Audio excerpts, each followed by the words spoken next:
सोलापूर कृषी उत्पन्न बाजार समितीच्या प्रशासक पदाचा गोंधळ कायम असतानाच प्रशासक पदावरून दूर करण्यात आलेले मोहन निंबाळकर यांनी पुन्हा पदभार स्वीकारला।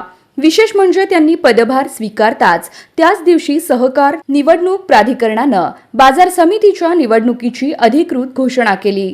सूत्रांच्या माहितीनुसार यापूर्वी झालेल्या निवडणुकीत अर्ज विक्रीच्या दिवशीच निवडणूक स्थगित करण्यात आली होती, पण यावेळी निवडणुकीच्या प्रक्रियेसाठी 4 दिवस राखीव ठेवण्यात आले आहेत।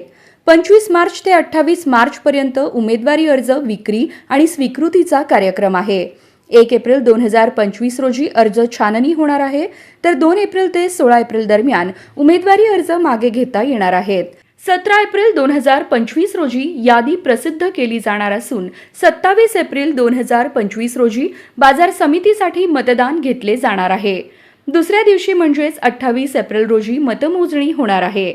या निवडणुकीच्या पार्श्वभूमीवर सोलापूरच्या राजकारणात हालचालींना वेग आला आहे। दिलीप माने, सुरेश हसापुरे, विजयकुमार देशमुख, सुभाष देशमुख आणि सचिन कल्याण शेट्टी यांच्यासह अनेक नेते या निवडणुकीसाठी सक्रिय झाले आहेत।